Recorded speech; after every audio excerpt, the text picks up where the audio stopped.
Hello, hello. I forgot where my OBS was for a second. I have two monitors. But we are getting back into Tyrion Cuthbert, Cuthbert, Attorney of the Arcane.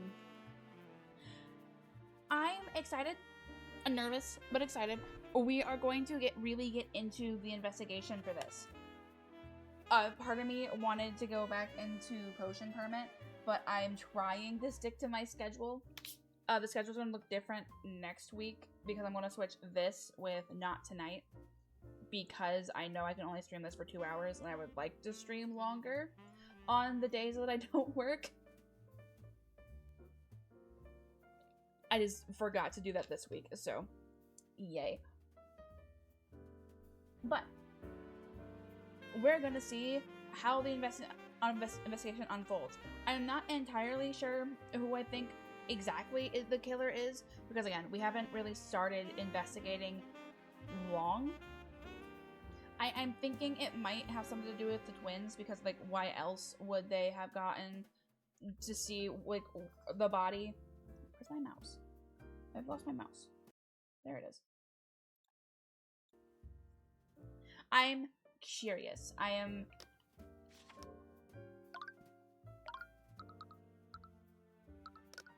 Oh, I forget about that. You. So, Jan, are you a part of the staff here? Yup. I'm a janitor. I clean and I do odd jobs here and there.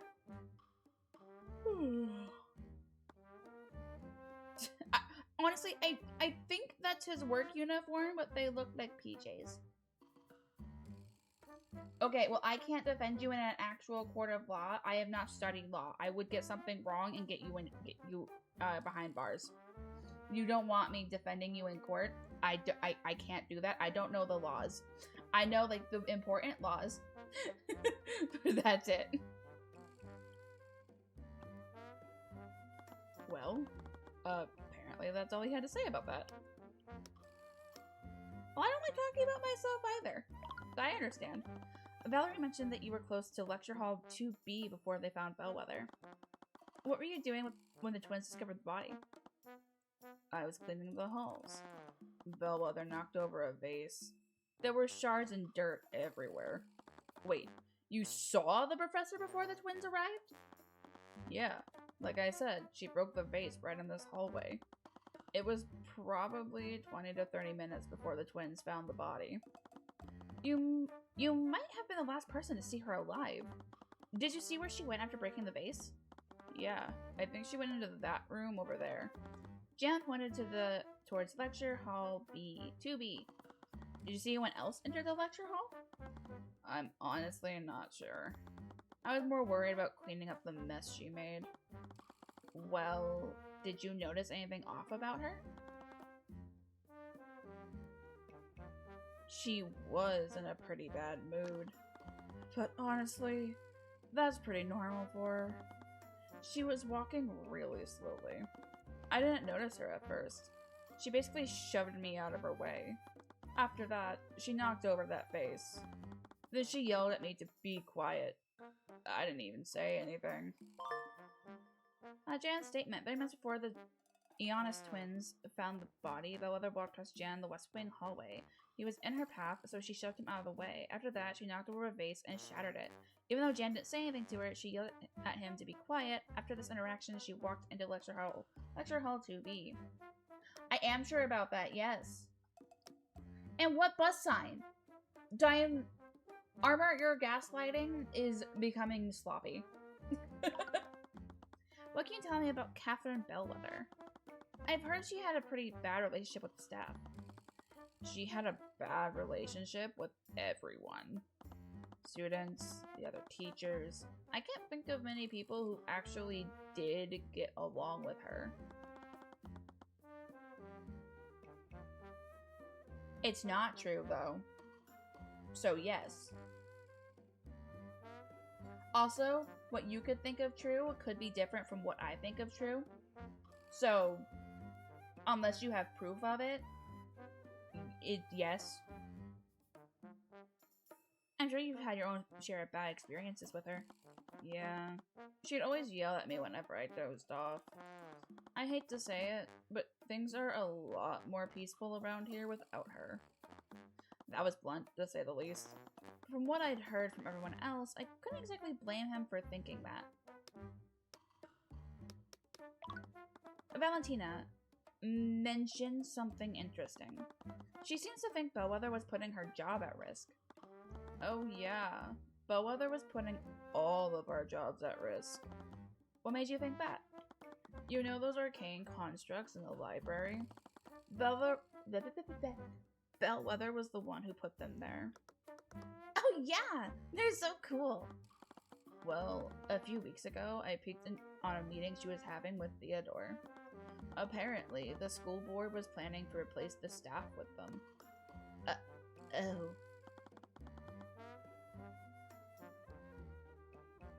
Well, I'm sure the headmaster rejected her proposal.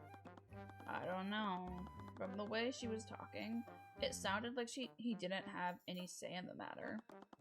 But only the headmaster should have the authority to fire the staff. Why would she be that confident? Dunno. All I know is that she hated having commoners on campus.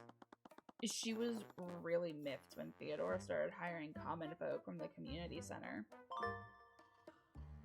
Bellwether's plan. Supposedly, Bellwether told the headmaster that she was planning to fire all of the academy staff and replace them with the arcane constructs. This plan was overheard by Jan Hughes a few weeks ago. Okay, thank you for answering our questions, Jan. Sure, anytime. What's wrong? We still don't have any leads on other suspects. It's just a lot of people who saw and or hated Bellwether. Right. If it wasn't for Wallace, it still could have been any other mage. The trial is coming up soon. We still don't know why there are traces of necromancy on the body. Come on, don't be like that. You always get to the truth in the end. Celeste, it's only been one time. And after we acquit Wallace, it's going to be a grand total of 2 times. It doesn't matter who tries to stop us. Man, king, or god. I couldn't help but chuckle to myself. Okay. I guess we still need to talk to Wallace. Let's head to the dungeons. See? There we go. I don't like that he was just standing there. That was terrifying. Hey, Armor, if they're from alternate dimensions, that means that it wasn't currently the me you are talking to. Casual Dude, if you can find a game where I can be a necromancer and not be, like, the main villain, absolutely, I will play it. As we arrived at the Rathlin dungeons, I spotted Wallace locked in one of the nearby cells. He was lying on the floor, muttering to himself. It's over. My life is over. Wallace? Who are you? What do you want? Wallace, it's us. Oh. Right. How are you doing? Apparently, not well. Please tell me you're going to get me out of here. I keep telling them I didn't do it, but they won't listen. I'm sorry, Wallace, but they found traces of necromancy magic on the body. And they're convinced that you did this, and they're going to push your case to trial. Oh, what? No, they're going to execute me. This can't be happening. Are the walls moving? Are they closing in? Always having a panic attack. I can't breathe. Please calm down. Wallace, we know that you're innocent. What do you mean that's relative? Necromancy is always seen as a bad light. Case in point. Like, in this game, they have necromancy and healing magic be the same thing. Like, healing magic is necromancy to a certain degree. But necromancy in and of itself is bad, despite the healers also practicing. They just ignore that fact. Like, if it's a game like this, where it's like, oh no, the necromancy isn't bad depending on the usage, absolutely let me play it. I'd be curious.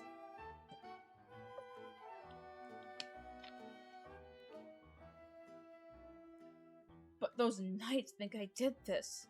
Are they going to kill me? I spent my entire life learning how to deal with situations like this. If you let me represent you in court, I could prove that you're innocent.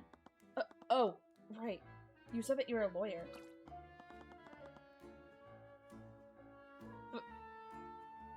But I don't really have any money to pay you with. Don't worry about that. For now, let's just focus on getting you acquitted. What? Do they seriously want to help me? No, they must want something from me. Well, I guess it doesn't matter anyway. It's not like... It's not like I have anything else to lose. That wasn't exactly the reaction I was hoping for, but at least he was cooperating. Healing and necromancy is timing. Not wrong! But usually in most works in fantasy where like magic is involved, necromancy is always seen as a bad thing and healing is the complete opposite. Which I understand why healing would be seen as holy magic, because obviously it is healing. But when you really do think about it, like again in this game, you're still playing with other people's lives, whether you're healing or not. So like, it's all just necromancy. It's just healing gave themselves a different name, so they didn't have to associate with the fact that they are practicing necromancy, which has a very bad rep in fantasy novels. Oh, not really, because there are some works where necromancy also has to do with killing people, because that's like poison and the like. And like I can't think of the word for it, but like poison, necrotic, I think that's it. Like damage, like just like plagues. So it's not just people's unalives, it also can deal with like status debuffs. Or ongoing damage, like bleed. I don't understand. I was with you in the library the entire time. But why do they still think I'm the murderer? It makes no sense. Unless... You told the Inquisition, right? Did you tell them that I was with you? Was I betrayed? Did they frame me? He backed away from us, a look of suspicion on his face. Well, we did, but they found traces of necromancy on the body. They believe that Bellwether was murdered with a necromancy spell. He seemed to get even more tense, something I didn't think was possible. Eris had mentioned that his studies were something he liked to keep to himself. It would need to be delicate. Wallace, we heard about the type of magic that you're studying. Don't worry, the headmaster explained it to us already. You just want to use the necromancy to become a doctor, right? I think what you're doing is really respectful. Respectable. Wrong word. Same thing. Wrong word. It's nice to see a dark school of magic being used as a force of good. What? No! You got it all backwards. And because of Wraithbound, those stupid books. For the first time, I saw some genuine rage from him. Real necromancy has always been about healing. But because of garbage like Wraithbound, the public keeps calling for necromancy to be outlawed. I think calling it garbage may be a bit much. The nobility paid Corin Bloomvale to write stories about evil necromancers. He was such a sellout. Witches are magically impossible, but people still just believe that nonsense. That man single-handedly threw the study of necromancy back into the Stone Age. I had to temper myself. He was clearly passionate about this, but I'll admit it stung to hear him talk about my favorite book like that. Maybe we should talk about something else. Yeah, but even, like, Tyrion has said, like, it's a fantasy book. It's not based in actual fact and reality. It's based on fantasy. Which apparently everyone in the country has forgotten is a thing.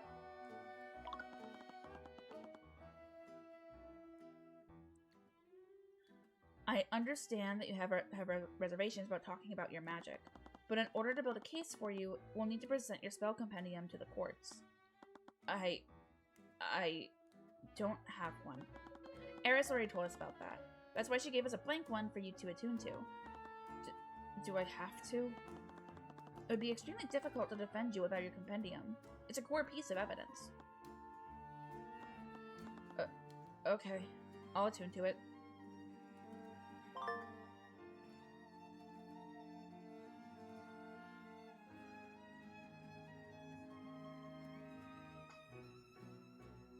Ooh. That sounds so romantic, but I would like to know what exactly Evening Glory meant with love beyond death. Like, are you killing your love so you can love them even as they're dead, or because they're dead? Yeah! Semi-ethical necromancy! I do like that apparently liches are also a fantasy concept, even in a world where magic is a thing. Wallace Nightgrave's Spell Compendium. It contains the formulas for the following spells. Prestidigitation, Mend Wounds, Illusory Disguise, Revive, Animate Corpse, and Necrotic Blight. Will you tell us what those are? Yes, you will. Prestidigitation, Evocation, there is an incantation, a snap of fingers, while concentrating, yes, for concentration. The caster creates a simple and harmless visual effect around their hand. The effect will last for as long as they maintain concentration on this spell. What is the point of that? Mend Wounds. Necromancy incantation is Menaz. Place hand on target, 1 minute, and there is no concentration.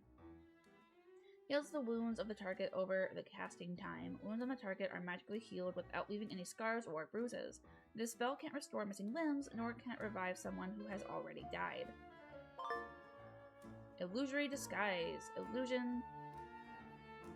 Can you have more than one magic type? Because he studies necromancy. This is an illusion spell. Oh, that's cool. What was the prestidigitation one? I don't remember. Illusio, there's no gesture, 1 hour. Place an illusion on the target to completely change their visual appearance. The disguise moves with the target for the duration. The disguise can make the target look 1 foot larger or smaller. Elements hidden by the spell are made invisible. The elements created by the spell are purely visual. You cannot make physical contact with it. Revive. Vivify. There is no gesture, it's instant, and you have to concentrate. Floods the target with life energy and attempt to resuscitate them. It does not heal wounds sustained. Results aren't guaranteed. It cannot resuscitate someone who has been dead for more than a minute. Animate Corpse. Necros. 8 hours. Reanimates the target using life energy, creating an undead minion for the duration. The minion also follows the caster's orders, but its intelligence is limited and it cannot speak. The minion can end the spell prematurely, but will only do so if ordered to by the caster. Once the spell has ended, the undead will return to being a dead body. I almost thought that it could be this spell, but then it said that they can't speak. And Bellwether spoke, so... Wait a minute.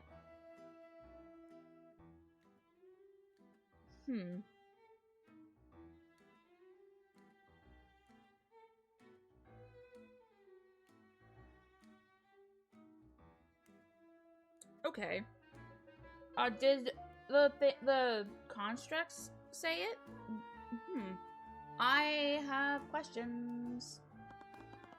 I understand why he was studying this type of magic, but the spells in his compendium sounded fairly gruesome.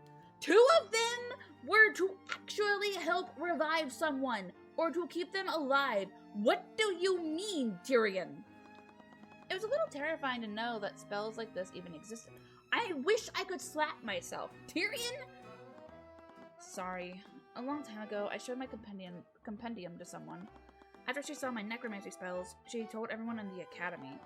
That's when Professor Bellwether started coming after me. That must have been difficult for you. After that, I didn't really talk to anyone. What about Eris? Yeah, I guess Eris was there too.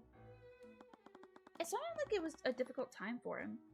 No wonder he had so much trouble remembering. Something similar happened to me after I left my hometown. How did you and Eris become friends anyway? Who is she? There's something off about her. There was another hint of fear from her. Oh, But sometimes the other students would steal the ID number off my locker and switch it with another student's. They thought it was funny whenever that student got angry with me. Eris had a bit of a reputation around our school. Everyone was scared of her, even the students from the nobility. Probably due to some baseless rumors. One day, someone switched my ID number with hers.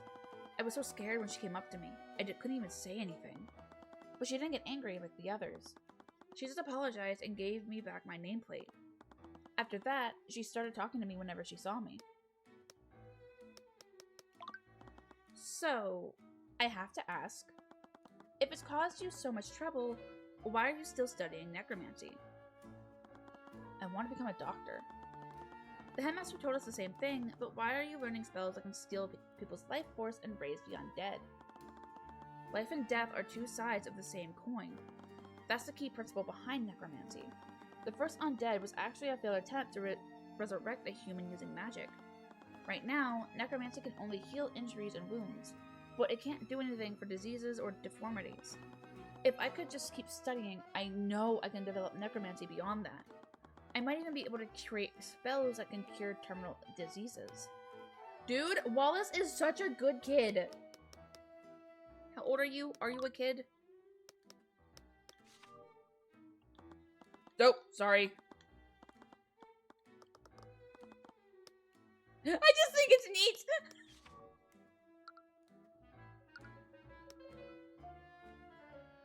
He's a kid. Okay. But he's such a good kid. Was him issuing D&D since most necromancers are on the side of on the evil side. Oh yeah, that has to suck. With how like religions can seem awful as is. My model is freaking the fuck out. What is happening? Are we good?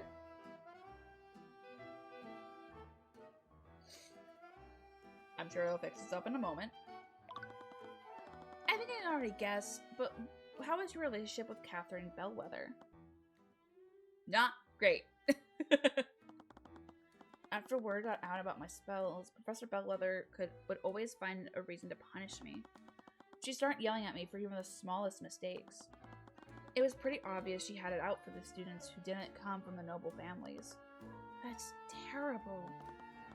I'd wake up each day scared she'd notice me in the hallways.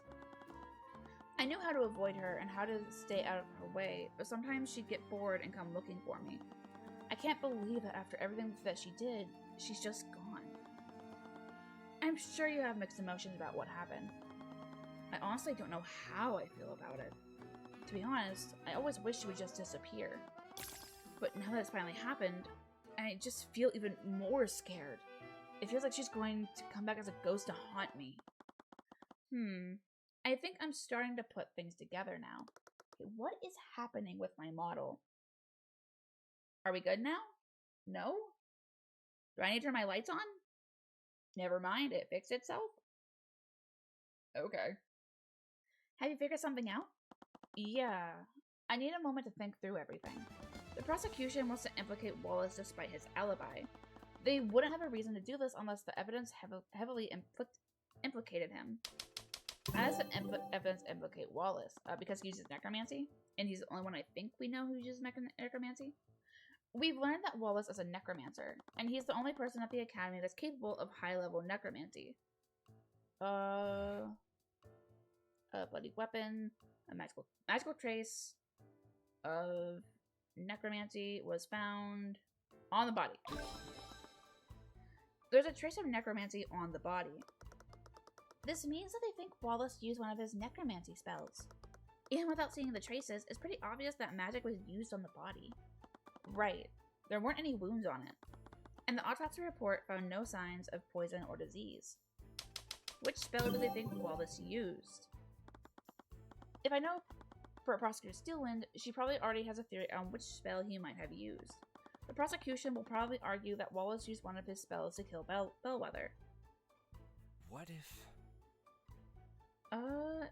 Probably Necrotic Blight. Did it tell me what Necrotic Blight does? Oh, I had this before, which is why I don't remember seeing it on this stream. Oh, you're an evocation spell. They will probably say that he used Necrotic Blight. That makes sense. Necrotic Blight would have drained the life force from her body. Blood stain under the body. There's a pool of blood where Catherine Bellwether's body was. This is strange because she wouldn't have been wounded by Necrotic Blight. But that's where the contradiction lies. Let's suppose that Wallace did kill Bellwether using Necrotic Blight. There's something at the crime scene that wouldn't be there if that were true. What is wrong with the crime? All the blood. Bellwether's body was found in blood? No. Steelwind will probably use... So it was covered in blood. Necrotic Blight is a spell that doesn't inflict any visible wounds. But if that's true, there shouldn't have been any blood at the scene. But then what really happened? That's the last piece. And if I had to guess, the information we need is being hidden by one of the witnesses who discovered the body. Valentina. She's definitely hiding something. Did you notice how she reacted when I asked you to scan the room? Yeah, she ran away. She didn't even try to be subtle about it. But the way she reacted, I think she may have been trying to hide herself from your detect magic. Which can only mean there's a magical trace on her. I wonder what she's trying to hide. There's only one way to find out. The next time you see her, you can cast detect magic on her from afar and scan her. Alright. It's been a while since we talked to her. Valerie also mentioned that they still had work to do today. She might be back in the Academy's kitchen now. Okay. We will be back after getting the twins. Those two are finally gone. I can finally get some cleaning done. We approached the kitchen from afar, making sure that Valentina wouldn't spot us. We were pretty far away, but Celeste had the eyes of a hawk. It must have been a skill she picked up from her days as a mercenary. There she is, Celeste. Right. Just don't shout the incantation like you always do. I know that. Reperio Arcanum. What the? What is it? There's a trace of magic on her. I knew it. Which school of magic is it? It's necromancy. There's a trace of necromancy on her. What? Valentina's a magical trace. Valentina has a magical trace of necromancy on her. Someone cast a necromancy spell on her within the last 48 hours. Is she going to be okay? What if the real killer cursed her or something? I still wasn't sure how this fit with everything, but if she was in danger, we were obligated to tell her. For now, let's talk to her and see if she saw who cast that spell on her. If all else fails, we can confront her with the evidence we have. Oh! It's you two again! They're back! Okay, just relax. I just need to repeat what I told them. Unfortunately for her, she had far more troubling matters to worry about. I'm not in this story! I am not the killer! Messianis, there appears to be traces of necromancy on Bellwether's body. That's because that necromancer killed her, right? I am very sure. That's the thing. If that were true, a lot of the evidence we found doesn't make sense. I think someone else cast a spell on the body. She became even more tense than before. Is it possible that you saw someone use magic on Bellwether? No, definitely not. Calm down, there's no way they know. Her thoughts were an open book now. If I beat her in an argument, her thoughts might show me what she's hiding. Let's try this. Valentina clearly knew more than what she was letting on. She found her body alongside her sister, and she reacted strangely when I mentioned someone may have used magic on the body. What was she hiding? Let's start.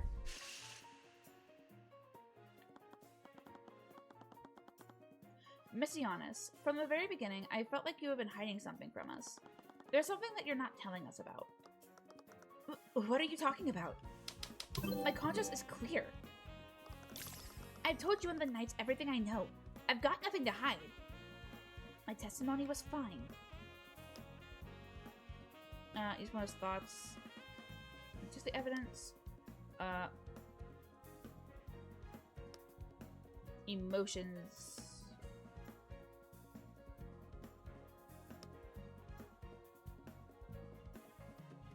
Sympathy?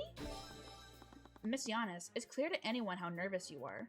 I can practically see the fear you're emanating right now. It's clear that you're hiding something from us. Just tell us the truth. Let's say I were hiding something. Which I'm not, by the way. I don't have to tell you anything. Why should I tell you anything? If you're not even with those knights. My client is innocent. By withholding your testimony, you're condemning him to a wrongful conviction. You have nothing to lose by telling us what happened. I know that you're not the murderer, and I'll make sure you're protected. You've already given your statement to the Inquisition. If the truth comes out, what do you think they'll do to you? They'll do when you realize you lied to them? Yeah. You've already given your statement to the Inquisition. If the truth comes out, what do you think they'll do when they realize you lied to them? So, who are you protecting, Miss Giannis? You talk a big game, but I bet you can't actually prove anything, can you? You keep trying to say I'm lying to protect someone. I don't know anyone who can use magic.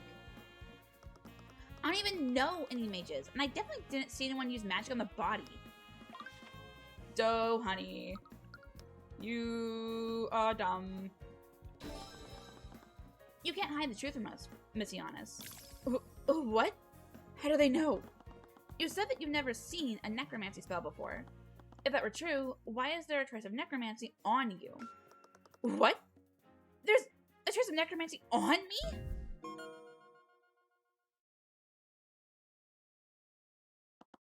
Honestly, I probably would attempt to lie to the Inquisition. I don't trust the Inquisition. What? She seemed to be genuinely surprised about that. Was she unaware that a spell was cast on her? No. If she didn't know, she wouldn't have avoided Celeste back then. There has to be an explanation for that. Ah, wrong one. This is crazy. Why is there a trace of necromancy on me? Did that kid curse me? Am I going to become a zombie? That was strange. She seemed genuinely worried. Was she really unaware that a spell was cast on her? No. She ran away when Celeste was going to scan the crime scene for magical traces. Why doesn't Valentina know that the spell was necromancy? She knew that someone used magic on her, but she didn't know that the spell cast on her was necromancy. The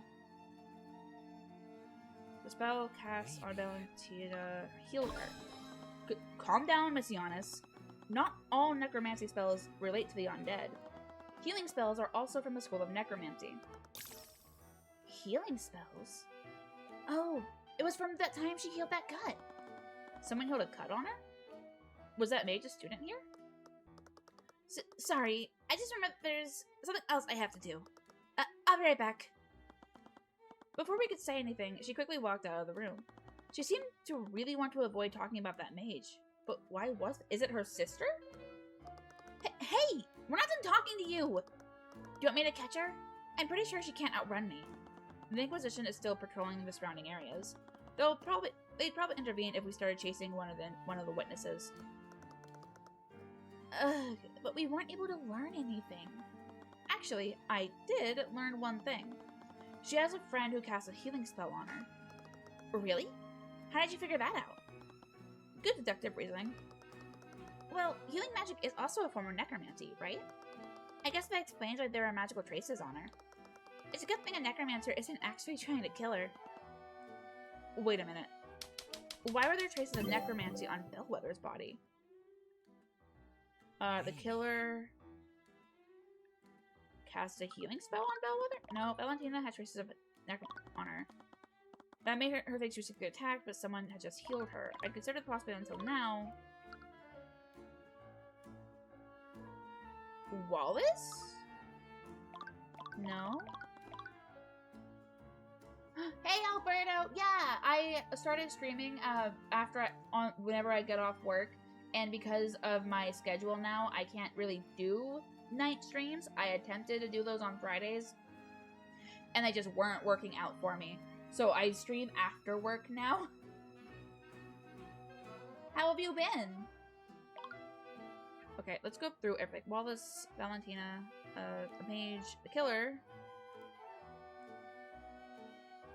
Cast a healing spell on, ran away from, stabbed, threw a potion at. Okay. Bellwether, Theodore, Valentina, Wallace, Bellwether. No?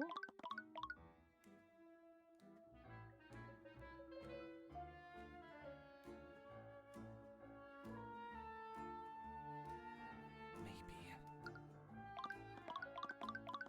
No?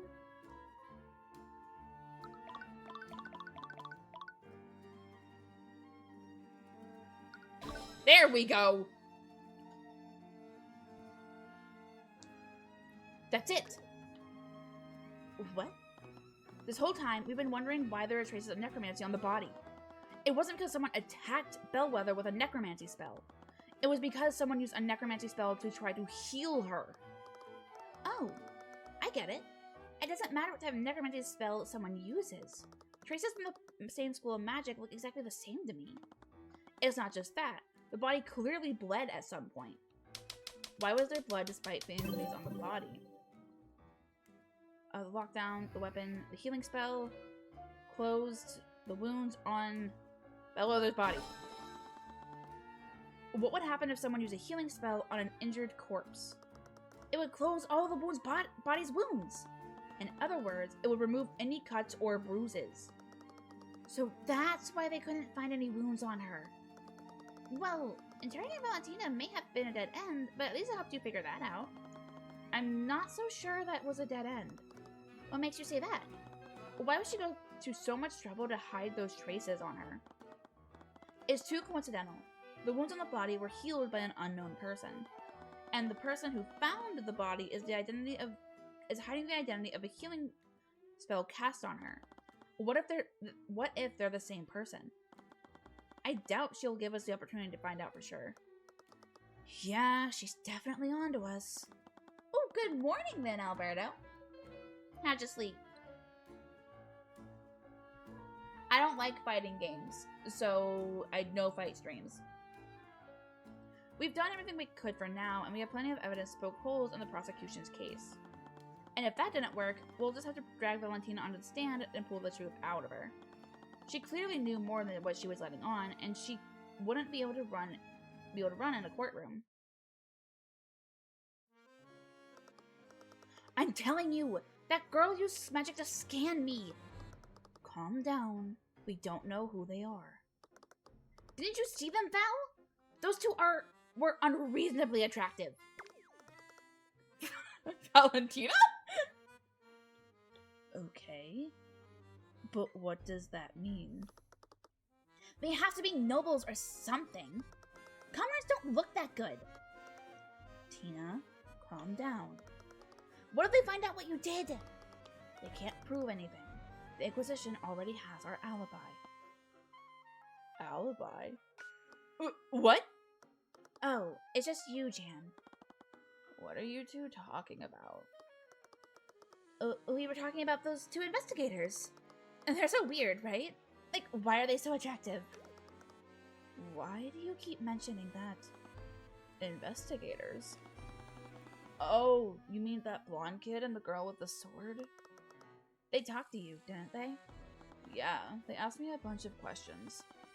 I think they're investigating Bellwether's murder. What did you tell them? Oh, not much.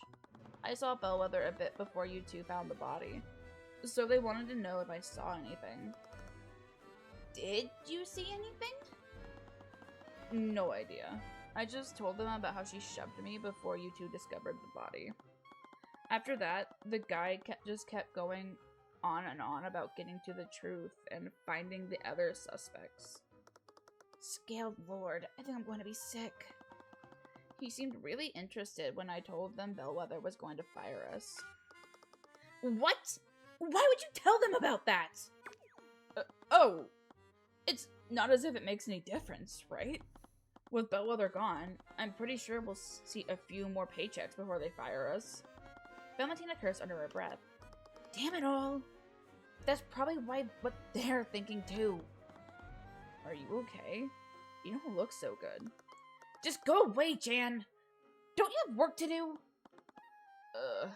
Don't remind me. By the way, I made you lunch. It's on the front counter in the kitchen. Thanks. You're a lifesaver, Valerie. They have our motive, Val. They have our motive, and they're going to find out what we did. You don't know that. Well, why did Janet go blabbing about Bella's plan to those two? And why did you keep making meals for him? He doesn't even do anything. What? I'm just going to come out and say it. I have to run a two-person kitchen every meal to feed these paper kids. He just laces around and complains about his job. Tina, he's overworked. Like hell, he's overworked. Every time I see him, he's either napping or barely working. Have you been around the campus? Have you ever seen it dirty? No, but he's the only custodian on staff, and the school board won't let the headmaster hire more. He barely has enough time to sleep. Why do you think he's so tired all the time? Scale board. I'm really sorry. Are we really going to be okay? Everything is going to be fine. We just need to do our best and keep our story straight. Have you been anything to the library lately? No. The knights are patrolling around it. I was really hoping we could get one last study session for you before they fire us. Yeah, that's too bad. They are twins, yeah. Yeah, this is basically Ace Attorney, but with magic.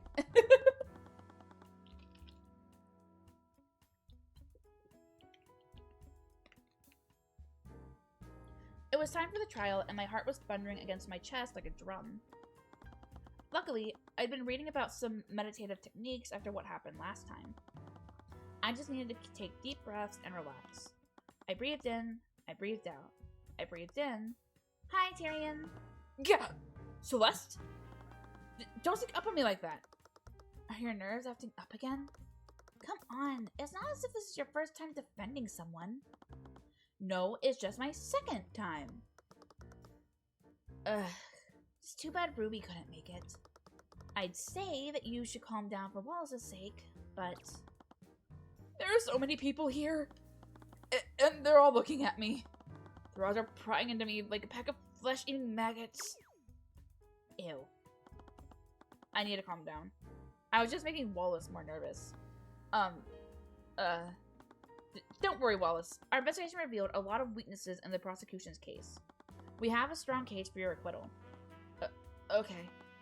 Actually, that was true. I really had nothing to worry about. See? You can be confident when you want to be. Like, I have an idea of what happened with the body. I don't have all the pieces yet. But, like, I think I know who killed them based on their suspicious behavior.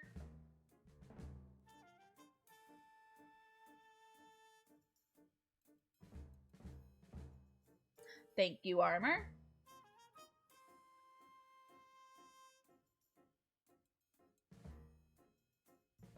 I had a hard time reading what the message was saying because of how the font was, so I appreciate you. I got like a part way through before I got banned.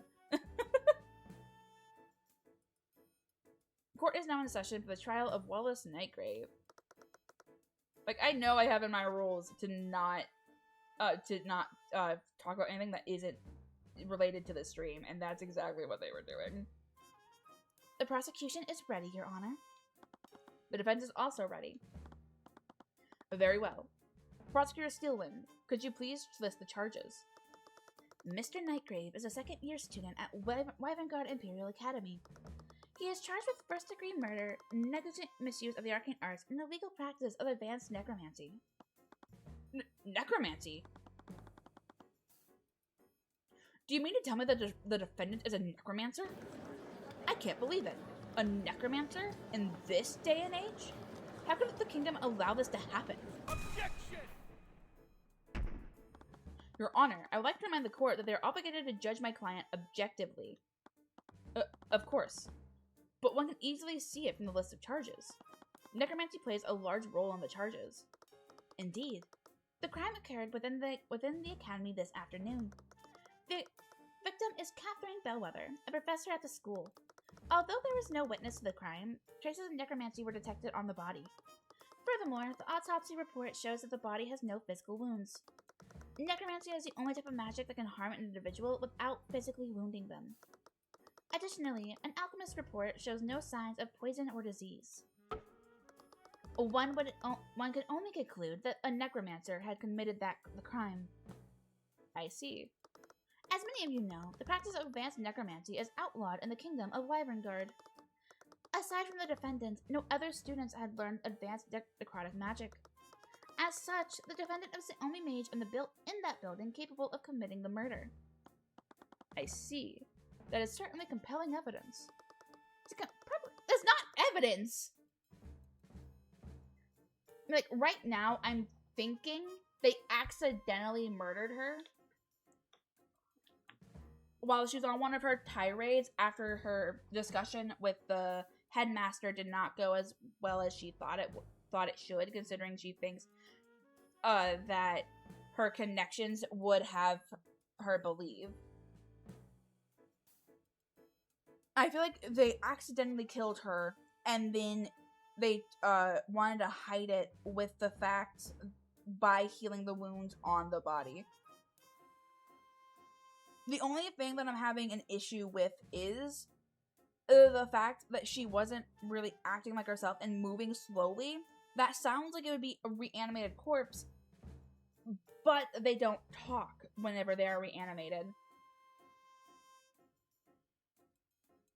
So I am it may be the constructs that she was trying to replace the employees with has something to do with it, but I'm not entirely sure. I have ideas of what could have happened, but I don't know exactly what happened. So we shall see. Hey, Silent, how are you? What did you do? To properly present our case, the prosecution would like to call Commander Orm White to the stand. Hey, old man. Commander White, please testify to the court about the Inquisition's findings. Yeah. Witness testimony. It started when the City Watch got a... I can't do deep voices. I tried with him last time, but I can't do it. It started with the city when the City Watch got a call from the Imperial Academy. Someone was attacked and the whole building was put on lockdown. We set up a perimeter around the area and waited for the lockdown system to deactivate. When we finally got into the building, the prosecutor personally inspected the body and detected traces of necromancy on it. There were no cuts or bruises on the body either. The entire body was clean. With those two pieces of evidence, we concluded that it could only be the necromancer kid that did it. Silent, no! How much of a mess did it make? Did you manage to stop it in time? The Inquisition's testimony was just as I expected. I'd already found and identified the holes in Steelwind's case. All I had to do was find that hole in the commander's testimony. Mr. Cuthbert, you may begin your cross-examination. Oh, Silent, I'm so sorry. Please don't tell me your coffee got wasted.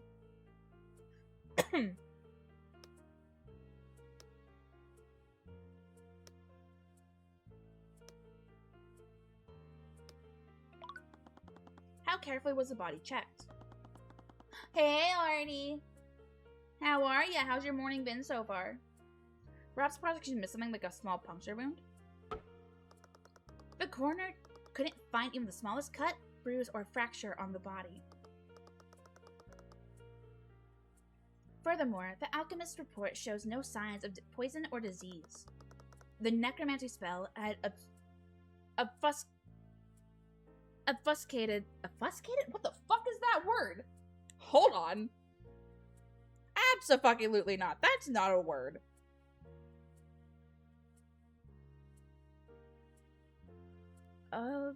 O-B-F-U-S.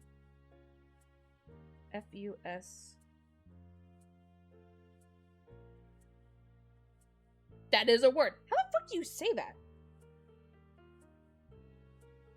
It would help if I had my volume on. Obfuscated. Oh my god! Obfuscated. Obfuscated. Okay. I'm learning. To intentionally or unintentionally make something unclear, confusing, or difficult to understand.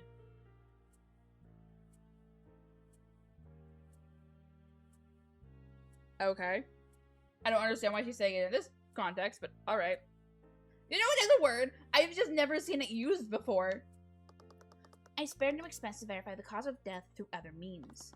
That made sense. If someone had used mend wounds on the body, it would have healed even the most minor of injuries.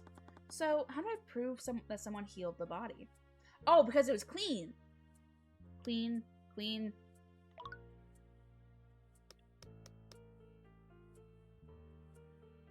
Objection!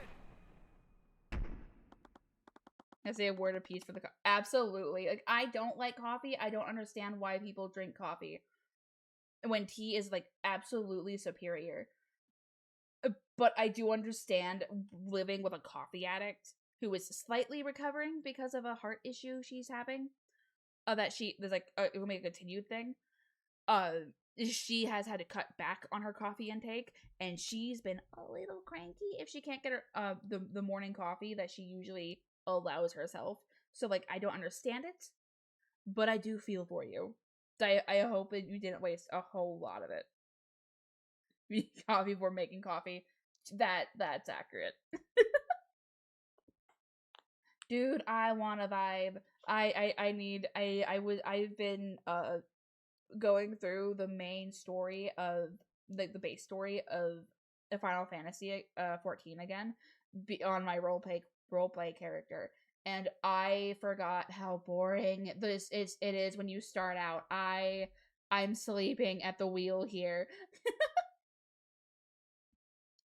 Commander White, it appears that you've neglected to mention one key detail of the crime scene. Yeah, and what's that? During your testimony, you said that the entire body was clean. I will admit that there weren't any wounds on the body. However, the body was certainly not clean. At the scene of the crime, there was a large pool of blood located where the body was. This blood had to have come from the victim's body, and it was certainly not clean like the commander testified. Is the construction using caffeine and hate is the construction worker? If you say so. I'm sorry, Mr. Cuthbert, but I fail to see the significance of this. I'd like to remind the court of the prosecution's case against my client. They are accusing him of murdering the victim using necrotic blight, a spell which would not have physically wounded the victim. So why was there any blood at all? Wizard lawyers, right! Hey, Kenny, how are you? Well, let's not get ahead of ourselves. The fact still stands. There were no wounds on the body, nor were there any reports of poison or disease on the autopsy. There are clearly magical elements in this case. But Catherine Bellwether was bleeding profusely at some point. How else would there have been a bloodstain on the body? Do you have an explanation for that, Miss Steelwind? No. I'll admit that the prosecution doesn't have an explanation for that. And while I do find the circumstances questionable, all other evidence clearly points to the defendant. Which spell would leave a trace of necromancy? So tell me, Mr. Cuthbert, if the victim wasn't killed with necromancy, why was there a trace of it on the body? I'm glad you asked. I'd like to present a spell that could have left a trace of necromancy on the body. Mend wounds. Mend wounds. Correct me if I'm wrong, but isn't that a healing spell? That's correct, Your Honor. Spells from the School of Necromancy can control the forces of death and life. Mend wounds is, in fact, a necromancy spell. Really now? I wasn't aware of this. Now that I'd like the court to consider the following. What would happen if Bellwether was wounded and someone attempted to heal her using mend wounds? All of her wounds would disappear from her body. I see. That does make sense. Objection! Objection! Do you think I am that incompetent, Mr. Cuthbert? Frankly, I'm a little insulted. What? Oh, right. I turned your sound on because I was trying to listen to how you pronounce that. I'm not used to having it have a sound, so that actually kind of freaked me out a little bit.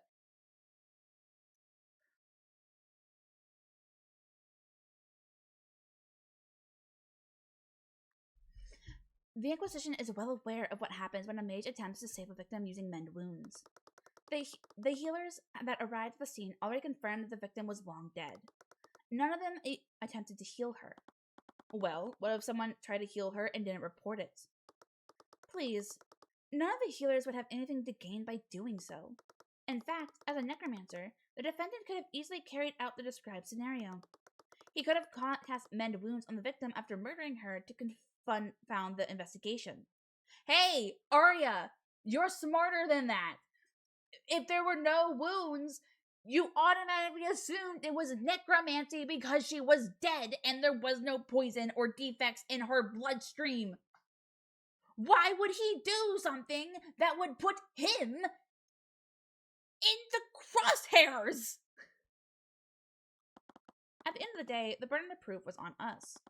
But if I could prove someone else healed the body, I would sever the only thread linking Wallace to the murder. Whoever this healer was, Valentina definitely knew her. Your Honor, I will admit that I don't have any evidence to support my theory. However, I do believe that we can bring it to light. There may have been two people that witnessed someone cast magic on the body. Valentina and Valerie Ionis, the sisters who discovered the body. This is nonsense. We've already questioned those two witnesses extensively. If they had witnessed something like that, it would have come up in their testimony. If that's true, then the courts have nothing to lose by hearing their testimonies. Very well. If you're so confident, let's hear her testimony. It seems the prosecution has no objections. If this line of question... What is with all the spam calls or something? Okay, you're being turned off.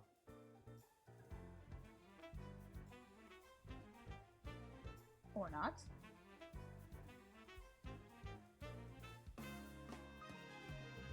Would you stop calling so I can turn you off, please? I wasn't talking to you, Siri. How do I turn you off? Have I never turned my phone off? That is how. That's dumb. Okay.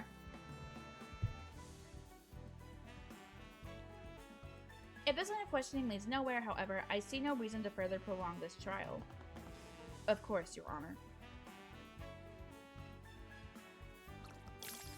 Oh crap. It's the guy from before. What? He's a necromancer's lawyer? She just arrived at the stand and she was already stressed out. That would work in my favor. Witness, please state your name and occupation for the court. My name? Witness, there's no need to be so nervous. We merely want to hear about what you saw on the day of the murder. Right. It's just that guy over there, he... Are you talking about Mr. Cuthbert? Did this man harass you, witness? Well, wait a minute. Yeah. He super harassed me. Mr. Cuthbert, I would expect someone of your profession to behave more professionally. Celeste, you're not helping! I can hear Celeste snickering under her breath. You're enjoying this far too much. Anyways, please state your name and occupation for the court, Miss Ionis. Just calm down. He can't prove anything. My name is Valentina Ionis. I'm the head chef at Wyvern Guard Imperial Academy. Really? And at such a young age? As I recall, you were one of the witnesses who discovered the body. Apparently, the defense finds your involvement as suspect. Rest assured, Miss Ionis. In this courtroom, you will be protected from Mr. Cuthbert's harassment. Ugh. Now, please testify to the court on what happened that day. Yeah. How dare I what? I was walking with my sister in the West Wing when we noticed something in a nearby classroom. We walked over to see what it was. That's when we saw Miss Bellwether bleeding on the ground. My sister tried her best to help her, but the professor had already lost a lot of blood. While my sister did that, I used an emergency communication device to call for help. But it was too late. By the time her bleeding stopped, she'd already lost too much blood.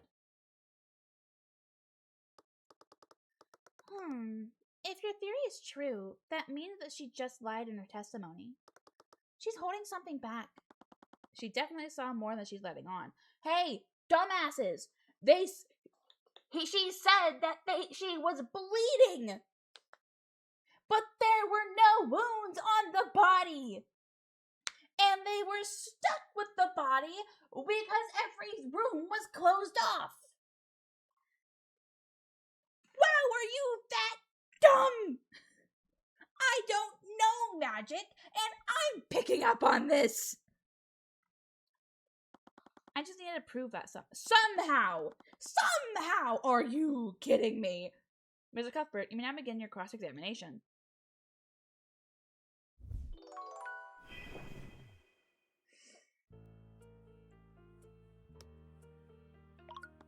Did you notice anything else strange in the lecture hall? Well, there was that terrible smell. It was awful. I almost couldn't see because of how much I was tearing up. Makes sense. Aside from bellwether, that smell was the most notable thing in that room. I'm not yelling at you. I'm yelling at me. Technically. It would have been hard to notice anything else. That's what you're... She tried to help her? Miss Giannis, how exactly did your sister try to help Miss Bellwether? What? I slipped up. My sister used first aid to try to stop the bleeding. I see. Could you please add that detail to your testimony? Yeah, sure. She sprayed and applied pressure to her wound to stop the bleeding. Your sister knows how to use a first aid kit? Yeah, it was covered in our training when we first started working here. With all the nobles around, I guess the headmaster wanted to make sure we were prepared.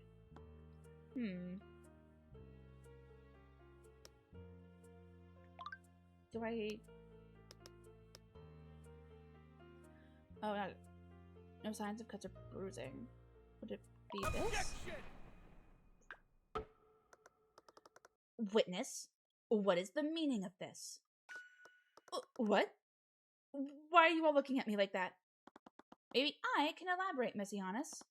You weren't present in the gallery earlier, were you? No, I was waiting in the lobby. Lady Steelwind told me to wait there. I considered myself lucky. This wouldn't have been nearly as easy if Valentina had seen my cross-examination of Orm. You see, Miss Giannis, one key element of the case is that the body didn't have any wounds on it. Yeah? So? So, that begs the following question. How did Valerie apply first aid when there shouldn't have been any wounds on the body? What? No. Did I screw up? But I saw that wound on her. What happened? There's clearly something amiss here, but I'm afraid I don't fully understand the implications of this. Are you accusing the witness of committing perjury, Mr. Cuthbert? When someone lied, they kept it as close to the truth as possible when changing minute details. In her thoughts, Valentina said that she was sure she saw a wound on Bellwether. She also mentioned that Valerie was the one who tried to save the professor. I knew that someone had cast healing magic on the body. That was why the wounds had disappeared. If the wounds disappeared after the twins discovered the body, that could only mean one thing. The witness was lying, Your Honor, but not about everything. Valerie Giannis did try to save the victim's life by addressing her wounds, but she didn't use first aid. She used magic. How did you figure that out? Objection! I'm sorry, Mr. Cuthbert, but your theory is completely flawed. How so, Steelwind? Well, it's quite simple. We've already verified that neither of the sisters is a mage. What?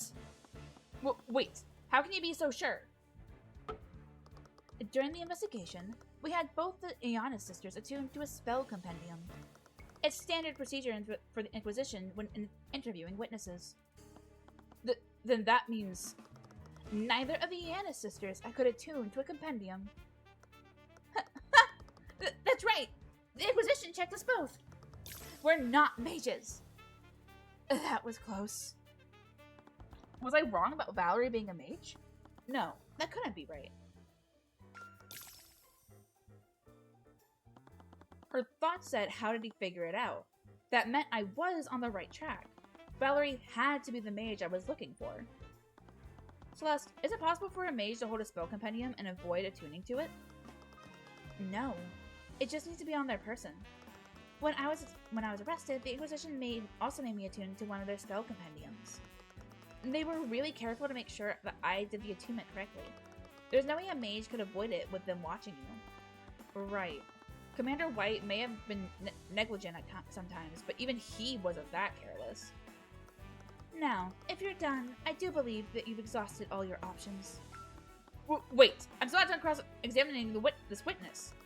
What could you possibly hope to glean from her testimony? Valentina was stressed out enough to see her thoughts, but I couldn't exactly say that I was planning to read her mind. At this point, I felt like I was already testing the judge's patience. There's one key element of her testimony that the court is overlooking. I have a right as an attorney to complete my cross-examination. Your Honor, the defense is clearly trying to buy time. I might be compelled to agree with you. However, I'll also admit that some elements of the witness's testimony are quite peculiar. I will allow the defense to continue their cross-examination. That was close. But know that this is your last chance, Mr. Cuthbert. If you produce nothing substantial with your questioning, I will pass my verdict. Of course, Your Honor. Alright. It was all or nothing. If I couldn't find anything by reading her mind, this whole case was finished. Witness, please give your testimony once more. Okay. How long does he plan to keep me up here? Okay, I don't know a lot about the spell compendiums, but, like, I am wondering what's going to happen. Because, like, I didn't think... Like, I kind of understand how spell compendiums work because of how the library... What we were told in the library. About how spells were just formulas that they had to memorize, and the spell compendium made it easier for them to use once they had those formulas memorized. That's how they knew what spells that could be cast. It's also why they needed the spell compendiums, so that they could go back and reference it and all that. That's how I understood it. So what if she kind of knew the spell, but not the formula, but it's not enough to have it put into the compendium?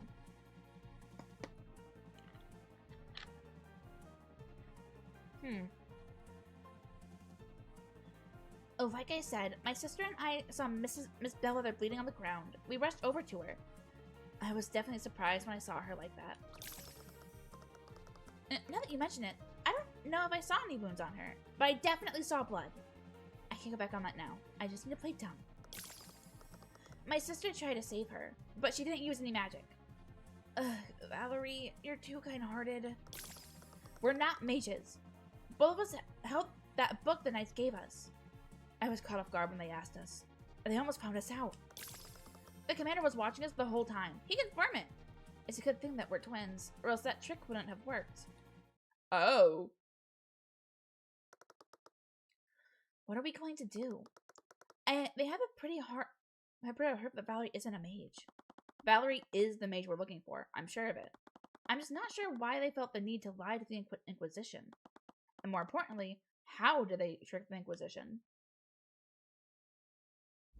Okay, so somehow Valentina held the book both times.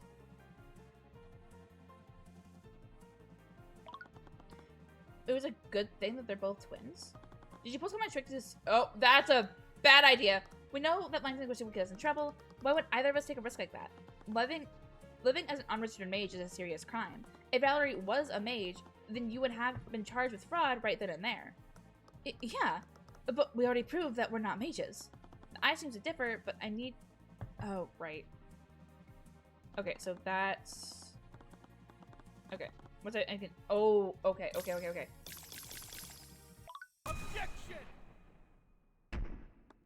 Miss Giannis, your thoughts betray you. What? I found the thought. They must have done something to trick Orm, but what? It must have happened when he was interrogating them. Orm collected their statements. How are they holding up? I imagine they'd be rattled after discovering a body. From what he said, they were extremely tense, but I suppose that's to be expected. He told me that they couldn't sit still. He found it difficult to take their statements because of that. They couldn't sit still. That implied that they were moving somehow. She also thought that it was a good thing that they were twins. How did the twins okay, I think I might know. This means that their so-called trick wouldn't have worked otherwise. Valentina switched places with Valerie. Of course, they switched places. Valentina attuned to the first spell compendium. Then she pretended to be Valerie to attune to the second one. They even wear the same uniform. No wonder Commander White couldn't tell the difference between them. Miss Ionis, there's something I wanted to confirm. During the investigation, both you and Valerie attuned to a spell compendium. Yeah? That knight watched us do it. And how did he have you do this? Did you both attune to those compendiums at the same time? Or did you attune one after another? What? I fail to see how that makes any difference, Mr. Cuthbert. Yes, I agree. The spell compendium would work regardless of what order they went in. You may not be aware of this, Your Honor, but Valentina and Valerie Ionis are identical twins, which means that their physical appearances are nearly identical to each other. They also work in the same kitchen, which means that they must have been wearing the same uniform during questioning. If Commander White didn't have them attuned at the same time, what would stop the twins from switching places with each other? Jackson! This is clearly nothing but baseless conjecture. Orm wouldn't fail at such a basic task. Really, Prosecutor Steelwind, do you find it hard to believe that Commander White would fail at a task like this? I'm sorry, Commander White! Even so, the gift of magic is inherited through bloodlines. For a pair of genetically identical twins, it would be impossible for one twin to be a mage while the other is not. Has that been proven, Steelwind? Because as far as I'm concerned, that is baseless conjecture. Wait a minute. This is crazy. We didn't trick the Inquisition. I keep telling you, my sister and I aren't mages. Then prove it, Miss Ionis. Bring in your sister, and we'll have you attuned to 2 spell compendiums at the same time. No!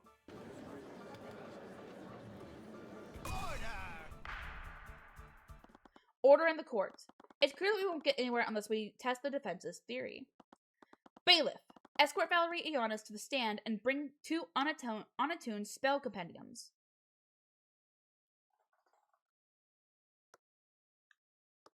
They've both had their hands on the compendiums for the last 10 minutes. There's no way they can fake it in front of this many people. Alright, it was the moment of truth. I can only hope that my theory was correct. No! Did he seriously? What is it, Prosecutor Steelwind? What I see is the commander seeking new employment in the near future. It appears that the defense was correct. Valentina Ionis isn't a mage, but Valerie Ionis is.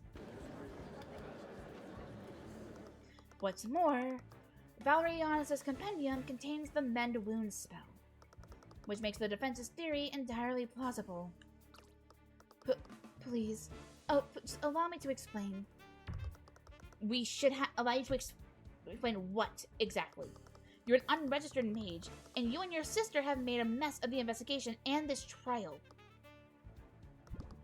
How would you know what it's like, Lady Steelwind?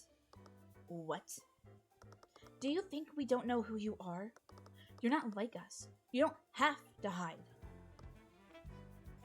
But it's okay. This whole situation has gone out of hand. I didn't think hiding it would cause so much trouble, and I won't let someone go to prison because of me, even if he is a necromancer. Please let me testify about what I saw. I'll tell all of you what really happened that day.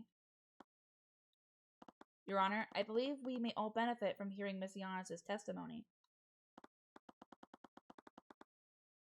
Very well, but understand that there will be repercussions for your actions, witness.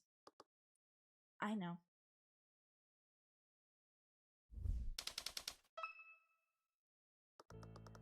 My sister and I were walking in the hallway from the kitchen to the west exit. That's when I suddenly spotted the professor lying in a pool of blood in a nearby classroom. Valentina used a communication device to call for help while I tried to save her. I saw that she was bleeding, so I cast mend wounds on her to close her wounds. But it was too late. I closed the hole in her chest, but she was already dead. There was a hole in her chest?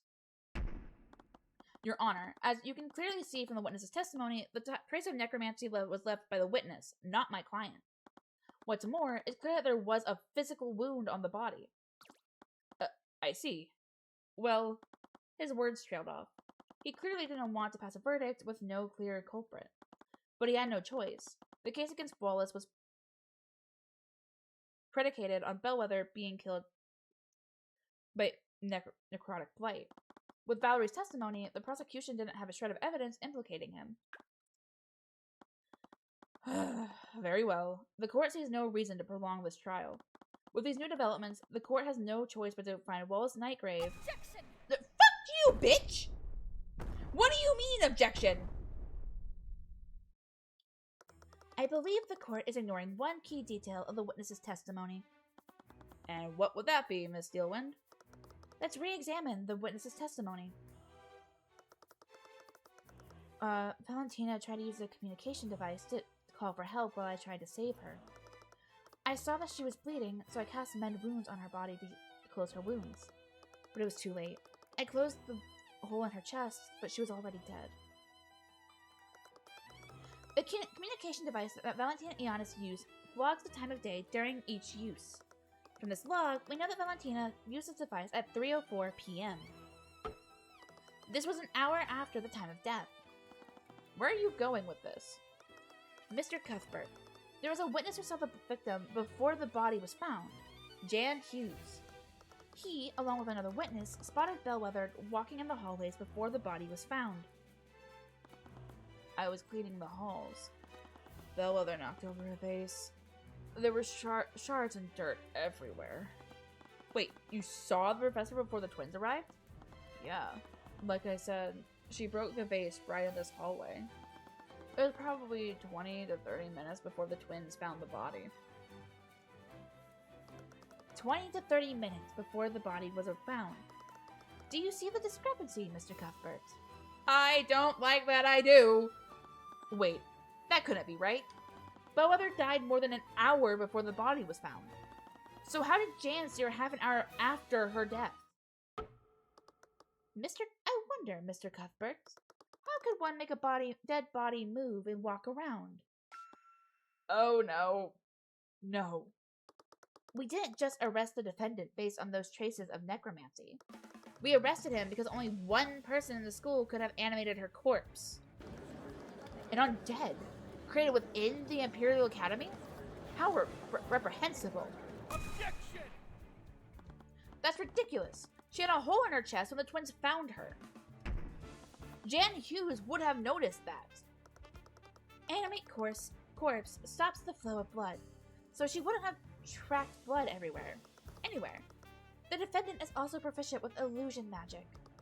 He could have easily used an illusion spell to hide the undead Bellwether's wounds. But another party could have easily used illusion magic to disguise themselves as the victim. If that were true, how did they move the body to the classroom? Miss Steelwind, if your theory is true, it would mean the murder occurred elsewhere. Will the Inquisition happen to know where? Regrettably, we do not. Then the prosecution's case against my client is still faulty. You can't convict my client without more evidence. I must agree with Mr. Cuthbert. With these new developments, the court sees it fit to suspend the trial for the time being. We will give the Inquisition time to investigate these unknowns. Court proceedings for this case will resume tomorrow morning. Court is adjourned. Adjourned. Blah, blah, blah, blah, blah. Hey, are you feeling okay? A body was seen moving around an hour after death. It clearly wasn't Bellwether. Or at the very least, she wasn't alive when Jan ran into her. So what was it? Tyrion? Steelwind was right about one thing. There was illusion magic involved. But which spell was it? Could it have been illusory disguise? Tyrion! Ah! What? You've been pacing around the lobby since the trial ended. Sorry, I was just thinking about Steelwind's theory. It's a little creepy when you think about it. Do you really think someone turned the professor into an undead? I don't think so. The prosecution's case is hinged on one key point. That Wallace was the only high-level necromancer nearby. We have to assume that he's the only person capable of using that type of magic. But then how is she walking around? I don't know. It doesn't make any sense. It's a given that Wallace didn't animate the body. No matter what they did, someone had to have used an illusion. Aren't there spells that create freestanding illusions? Not just disguises? I honestly don't know. We need to talk to someone who knows about that type of magic. Didn't Eris say she was studying illusion magic? She might be able to give us a lead. Is that really a good idea? What do you mean? What if she's the one who created the illusion? What? I was detecting fear from her again. Celeste, are you afraid of Eris? What? No. I saw it this morning too. You're always you always get really anxious whenever she's around. Oh. I didn't mean to be so obvious about it. What's wrong? Sorry, it's not based on anything real, but how do I explain this? You already know that I was working as a mercenary before this. When you do that kind of work, you build up an instinct to sense danger. You kind of have to if you want to stay alive. Sorry, I never knew. Tyrion, I fought literal monsters and barely escaped with my life. But when I'm near Eris, none of those creatures come even close. I get this feeling. It's like I'm in front of a predator that I couldn't ever hope to beat. Every instinct tells me to run whenever she's close by. Really? But she doesn't seem that dangerous. Just a little mischievous. I know. I think maybe I'm just anxious or something. I should know better than anyone not to judge people by how they look. Sorry, forget I said anything. If you think we should talk to her, then we should do that. Celeste's instincts had never steered me wrong before. She had always been reliable, and if Eris was making her feel this way, that must have meant something. But that's all the more reason for us to talk to her. But aside from that, there was also something else that the prosecutor said. Mr. Cuthbert, there was a witness who saw the victim before the body was found, Jan Hughes. He, along with another witness, spotted Bellwether walking in the hallways before the body was found. There was another witness who saw Bellwether walking around. Right, Jan probably isn't the most reliable witness. He was probably only half awake when he saw her. But do you think Steelwind will tell us who that witness was? We still have to deal with her. We won't lose anything by asking. Honestly, that's still bothering me. What is? Why was she so interested in who my biological parents are? It's none of her business. That was strange. She traded information about the investigation for it, too. Maybe she thinks you're her long-lost sister. Oh! I never thought of it. I never even thought of that. I don't know. What did that mean I'm the daughter of Lucio Steelwind? I think my dad would have thrown a fit if he ever heard that. You are pretty good at fighting.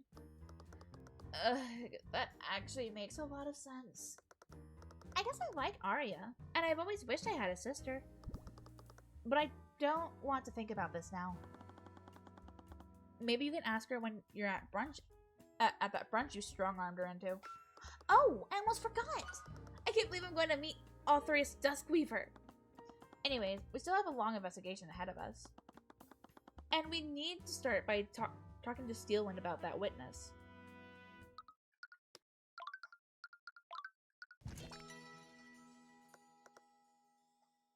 Okay. I'm confused. I don't know how I'm feeling about this as a whole.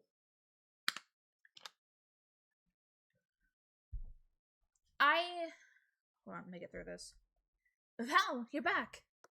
Where's the produce for tonight's dinner? The grocers all said someone already collected the deliveries. Do you think someone stole them? I bet word about the trial has gotten out already. They're definitely not going to sell to us anymore. Ugh, that dumb attorney just had to go and ruin everything. I don't know. I was watching the trial. Do you really think that boy killed Catherine? Of course he did! He's a necromancer, for crying out loud! If what they said was true, I'm one too. You know that's not the same thing. You only use healing magic. Come on, help me prep some leftover meat. I bet we can still make some soup out of it. I hate this. Yeah, I know. The students are totally going to complain about it. No, I hate magic. Sure, whatever, Val. What?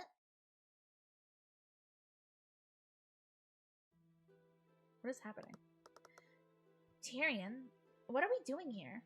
I'm not sure. For some reason, I felt drawn to this place. I was supposed to make my way back to the academy, but I suddenly found myself here. It was strange, but I couldn't even remember how we'd arrived here. Wait, is that Eris? Celeste pointed further into the cemetery. Eris was standing there in front of a gravestone. Yeah, the story itself. I'll explain here in a sec. She was placing flowers on it and appeared to be chanting a short prayer. Well, we found her. We should probably talk to her later. It would be rude to disturb her now. As we're about to leave, Eris suddenly turned to face us. She was far away, but she clearly noticed us and was beckoning us over. Oh, hello there. Were you two looking for me? Sorry, we were looking for you, but we understand if you'd rather talk later. No, I was just finishing up here. Did you have something you wanted to talk to me about? Well, we wanted to ask you some questions about the case. Okay. I'm having some issues with the story itself, yes. Because they're throwing things at us with no rhyme or reason for it. Because from what I understand, there's a lot of commoners with magic because the families tossed their illegitimate children away along with the mothers. We don't know Celeste's story. We don't know anything about it. So we can't really do anything about that right now. But at the end of the first chapter, we got thrown into a random political storyline that we have no reason to care about. And now we have Arya, for some odd reason, trying to figure out who Celeste's parents are, like biological parents are, with no reason as to why. Because there shouldn't be a reason. Because from what we've learned from this chapter alone, there are still a lot of commoners technically commoners with magic. Because they're illegitimate children who them and their mothers, or just them themselves, got tossed to the wayside. So they are still technically commoners because they don't have their noble parents' names. So why Arya is so invested enough to trade information about a case before we even get the case, like before we are even the ones defending the defendant, to get the knowledge, to get some sort of clue about who Celeste's parents are, doesn't make sense to me. It feels randomly thrown in there for a story that was not, for that they think is well crafted, and it's not. I keep saying that this is like Ace Attorney, but with magic. But they're also trying to make a full story come together from the very start. And that's not how Ace Attorney was. Ace Attorney had a singular story for each case. There were little moments in between each case that kind of showed us the lives between, but they didn't have an overarching story between each case. There were some, yes, but not all. This is trying to have a story within the game of Ace Attorney. And they're doing a poor job executing it because I am having a very hard time following what they're trying to do. And we're now halfway through the second chapter, and they just keep randomly bringing it up. I understand that we need to talk about it, but that's not our priority right now. Our priority is making sure Wallace goes free because we know he's not the one who killed Bellwether. The whole story, it seems shoehorned in when it shouldn't, and it's bothering me. It's bothering me a lot. I wish we didn't have to focus on other things when there's clearly a well-defined storyline going on between the commoners who can learn magic, but have to hide it because a noble will get jealous or something like that, versus Steelwind not understanding why they feel like they would need to hide it, despite it being illegal. Yeah, Goth Girl. We don't trust Goth Girl. Her name is Eris. I think she's a goddess who Tyrion saw in his dream once, and that's it. But there's also been glitches going on around her as well. That's changing how people are talking, and I don't like it. I don't trust her. I'm with Celeste on that. I don't trust her. She's terrifying. And also, the way Steelwind said, oh, we're not just arresting Wallace because he's a necromancer and the only one who is a necromancer. We're arresting him because he's the only one with a strong enough ability to move the dead. But that wasn't a factor in arresting him. The only reason you arrested him was because he was the only student registered as a necromancer. You didn't think about... I know I'm not finishing this stream today. This chapter today. So I'm not worried about dragging it out, because I know I'm going to have to end soon here in a minute. Anyway, because my throat is starting to go dry. But I understand Steelwind has her pride. I understand Arya has her pride. And she wants to make sure that she is in control. But that doesn't explain why. And Tyrion is... The writing of the characters themselves is a mess. The only character that I like is Celeste. And that's because she doesn't know everything. And she doesn't pretend like she does. But what she does know...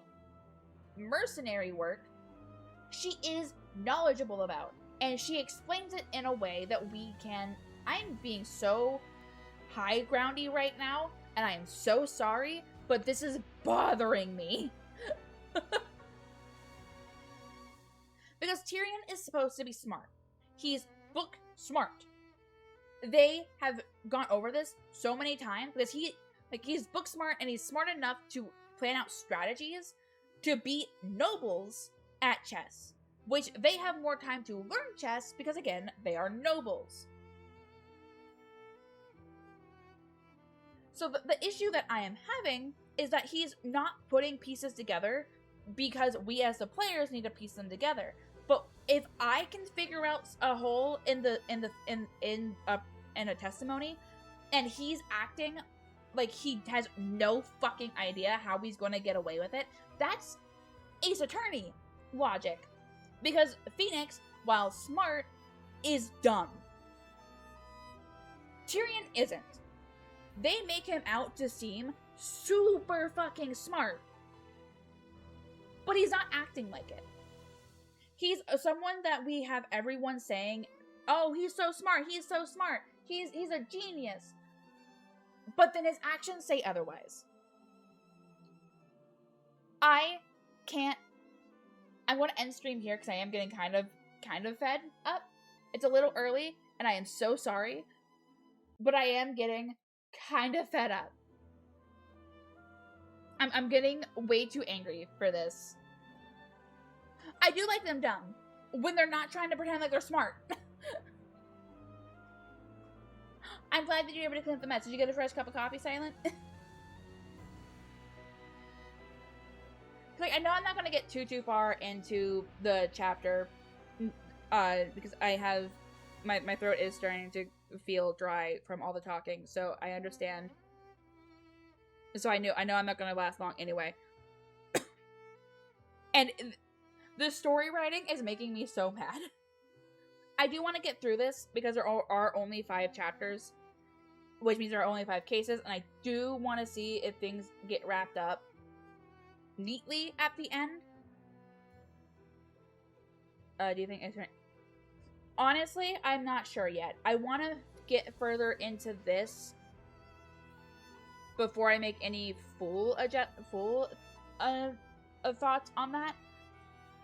I will say I do like that Ace Attorney didn't try to shoehorn multiple storylines at the beginning. Like, they were able to tie storylines together very subtly if they needed to be, but that was it. They didn't try to shoehorn multiple different storylines, or story plots in all at once. And again, that is what's kind of making me upset and why I am going to leave the second part of this case to next week. Because it is making me mad. And I think this, I don't know, I can't remember if I checked or not last week. Or at some point. I think this came out after Ace Attorney, so I think it's based off of it. At least with how the system is set up. You came out in 2023. Sorry for lack of music. It doesn't like doing music whenever. Yeah, they use the Ace Attorney system. And I get that it was popular, so of course there are going to be rip-off games. Look at Papers, Please. It has a bunch of games for that play off of their system. So I like the idea of Ace Attorney, but with magic. I love that. I'm a huge magic fanatic. I love that.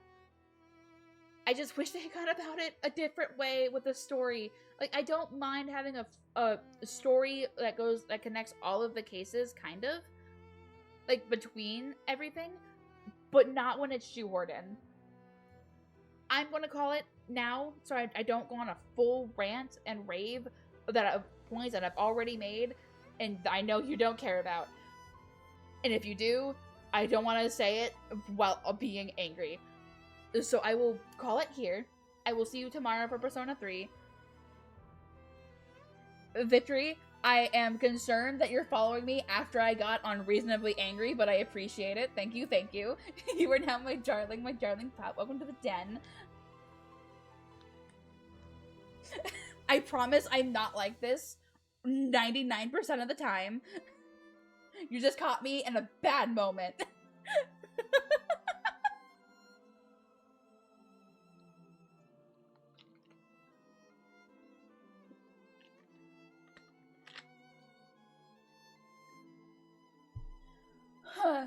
Okay. I will see you all tomorrow for Persona 3. I'm hoping I can go longer than what I did last week because I'm starting at the beginning of the next cycle before the next shadow. So we will see. I will see you all tomorrow. Have a good day. Silent, I hope you can enjoy your coffee. I will see you all tomorrow. Bye. Ugh.